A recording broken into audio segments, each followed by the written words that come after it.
श्रीमद् भागवत एक ऐसा ग्रंथ है जिससे सुनते सुनते मृत्यु भी ठहर जाए, सुनते सुनते समय भी थम जाए और आत्मा परमात्मा से जुड़ने लगे।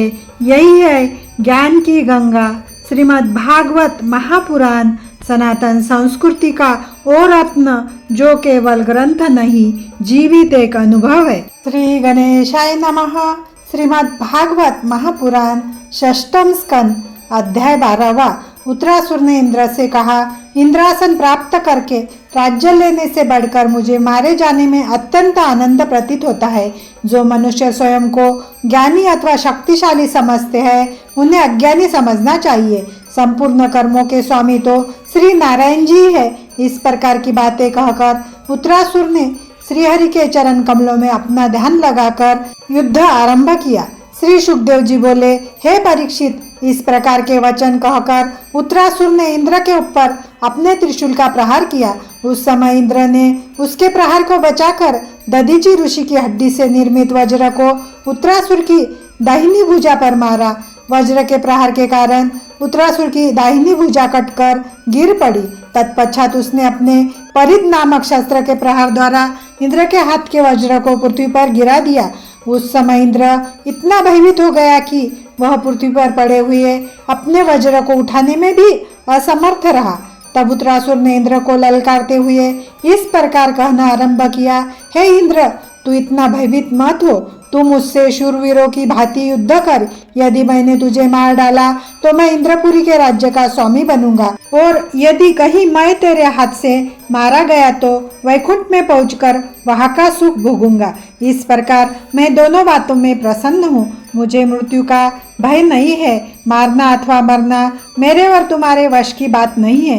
सभी कार्य श्री नारायण जी की इच्छानुसार ही नट के खेल के समान होते हैं। इसलिए तू प्रसन्नता पूर्वक इस वज्र को उठा ले तथा मेरे ऊपर इसका प्रहार कर ले, ताकि मैं शीघ्रता पूर्वक श्री नारायण जी के चरणों के समीप जा पहुंचूं। उत्तरासुर के यह वचन सुनकर इंद्र ने अत्यंत प्रसन्न होकर कहा, हे उत्तरासुर, तेरी बुद्धिमता धन्य है। इतना कहकर इंद्र ने अपने वज्र द्वारा उत्तरासुर की दाहिनी भुजा को भी काट डाला। उस समय उत्तरासुर ने आगे बढ़कर इंद्र को उसके ऐरावत हाथी सहित निगल लिया, परंतु नारायण कवच के प्रताप के कारण इंद्र की मृत्यु नहीं हुई। वह उत्तरासुर के पेट में जाकर वज्र द्वारा उसकी कोख को चीरकर फिर बाहर निकल आया। इस प्रकार इंद्र तथा उत्तरासुर में 100 वर्षों तक निरंतर घोर युद्ध होता रहा। तदुपरांत इंद्र ने वज्र द्वारा उत्तरासुर को मार गिराया। उस समय उत्तरासुर के शरीर से एक ज्योति निकलकर वैकुंठ लोक को चली गई। इस प्रकार उत्तरासुर की मृत्यु हो जाने पर संपूर्ण देवता अत्यंत आनंदित हुए, परंतु इंद्र को कोई प्रसन्नता नहीं हुई। इति श्रीमद् भागवत महापुराण अध्याय 12वां समाप्त। श्री गणेशाय नमः। श्रीमद् भागवत महापुराण षष्ठम स्कंद अध्याय 13। इतनी कथा सुनकर राजा परीक्षित ने कहा, हे मुनिराज, उत्तरासुर के समान बलवान शत्रु को मारकर भी इंद्र को प्रसन्नता क्यों नहीं हुई? श्री सुखदेव जी बोले, हे परीक्षित, उत्तरासुर की उत्पत्ति त्वष्टा ब्राह्मण द्वारा हुई थी। अंततः जिस समय उत्तरासुर की मृत्यु हुई उस समय ऊर्ध्वरूपा ब्रह्म हत्या, जिसके शरीर से रक्त बह रहा था तथा जिसके शरीर में सड़ी हुई मछली के समान दुर्गंध आ रही थी, लोहे के गहने पहने हुए इंद्र के समीप आकर उसे निगलने की इच्छा करने लगी। यह देखकर इंद्र अत्यंत भयभीत हो वहां से भागने लगा। उस समय ऊर्ध्वरूपिणी ब्रह्म हत्या ने उसका पीछा किया। जब इंद्र ने यह देखा कि उसका बचाव नहीं हो सकता है, तब वह पूर्व तथा उत्तर दिशा के कोने में स्थित मानस सरोवर नामक तालाब में घुस गया और वहां एक कमल की नाल में घुसकर छिप गया। यह देखकर वह ब्रह्म हत्या भी भंवरे का रूप बनाकर उस कमल के ऊपर गुंजन करने लगी। इंद्र उसके भय से बाहर नहीं निकला तथा भूख प्यास के कारण अत्यंत दुख पाने लगा। उस समय लक्ष्मी जी ने इंद्र का पालन किया। हे परीक्षित, इस प्रकार इंद्र के भाग जाने पर जब इंद्रासन सुना हो गया, उस समय ऋषियों ने इंद्रलोक के राज्य पर राजा नहुस को प्रतिष्ठित करने का निश्चय किया। उन्होंने राजा नहुष के पास जाकर कहा, हम लोग तुम्हें इंद्रासन पर बैठाना चाहते हैं।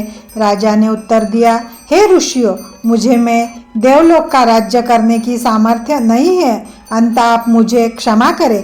ऋषियों ने कहा, हे राजन, हम लोग अपने जब तप का फल तुम्हें दे देंगे, तब तुम इंद्रलोक का राज्य कर सकोगे। राजा ने इस बात को स्वीकार कर लिया। उस समय ऋषियों ने अपने तप का थोड़ा थोड़ा पुण्य राजा नहुष को देकर उसे इंद्रासन पर बैठा दिया। इंद्रासन पर बैठने के पश्चात नहुष का चित्त इंद्राणी के सौंदर्य को देखकर मोहित हो गया तथा इंद्राणी से यह कहला भेजा कि अब मैं इंद्र के स्थान पर राजा हूँ, अंत तू मेरे पास आ। हे परीक्षित, इंद्राणी पतिव्रता थी, वह अपने पति के अतिरिक्त अन्य किसी को नहीं चाहती थी। अंत जब उसने राजा नहुष का यह संदेश सुना, तब भयभीत होकर देवगुरु बृहस्पति जी के पास जाकर कहा, हे महात्मन, राजा नहुष मनुष्य है, यह सब इंद्रासन पर बैठकर मेरे साथ भोग करना चाहता है। अंत आप किसी उपाय से मेरा पतिव्रता धर्म बचाने की कृपा कीजिए। इंद्राणी की बात सुनकर बृहस्पति जी ने उसे धैर्य बंधाते हुए उत्तर दिया, हे इंद्राणी, तू राजा नहुष से कुछ दिन की अवधि मांग ले, तब तक मैं तेरे पति को पुनः इंद्रासन पर बैठने का उपाय कर दूंगा। बृहस्पति जी के ऐसे वचन सुनकर इंद्राणी ने राजा नहुष से कुछ दिनों की अवधि मांग ली। इधर बृहस्पति जी ने इंद्र का पता लगाने के लिए अग्नि को नियुक्त किया। अग्नि ने पता लगाकर बृहस्पति जी को यह सूचना दी कि ब्रह्म हत्या के भय के कारण इंद्र मानस सरोवर के तालाब में एक कमल की नाल में छिपा हुआ है। हे परीक्षित, जब तक अग्नि ने इंद्र का पता लगाया, तब तक अवधि का समय समाप्त हो गया। अंत राजा नहुष ने अपना सेवक भेजकर इंद्राणी को फिर अपने पास बुलवाया। उस समय बृहस्पति के आज्ञानुसार इंद्राणी ने राजा नहुष को यह कहला भेजा कि जो मनुष्य 100 राजस्व यज्ञ तथा अश्वमेध यज्ञ करता है वह इंद्र होता है, परंतु तुम यज्ञ किए बिना ही देवलोक के स्वामी बन गए हो। ऐसी अवस्था में यदि तुम ब्राह्मणों के कंधे पर रखे हुए सुखपाल में बैठकर मेरे पास आओ, तब मैं तुम्हारे पास रहना स्वीकार करूंगी। इंद्राणी का यह संदेश पाकर राजा नहुष ने कामदेव के वशीभूत हो धर्म अधर्म का विचार किए बिना बहुत से ब्राह्मण तथा ऋषि मुनियों को जबरदस्ती बुलाकर अपने सुखपाल में लगवाया तथा स्वयं उसमें बैठकर इंद्राणी के स्थान पर चल दिया। हे परीक्षित, ब्राह्मणों ने कभी बोझ नहीं उठाया था, अंत वे सुखपाल उठाकर शीघ्रता पूर्वक नहीं चल पाते थे। उस समय कामदेव के वश में पड़े हुए राजा नहुष ने उन्हें अपने पैरों की ठोकर मारकर जल्दी जल्दी चलने की आज्ञा दी। जब ऋषियों ने राजा का ऐसा अधर्म देखा, तब उन्होंने क्रोध करके राजा को सर्प हो जाने का शाप दे दिया। ब्राह्मणों के मुख से शाप निकलते ही राजा नहुष सर्प होकर पृथ्वी पर गिर पड़ा।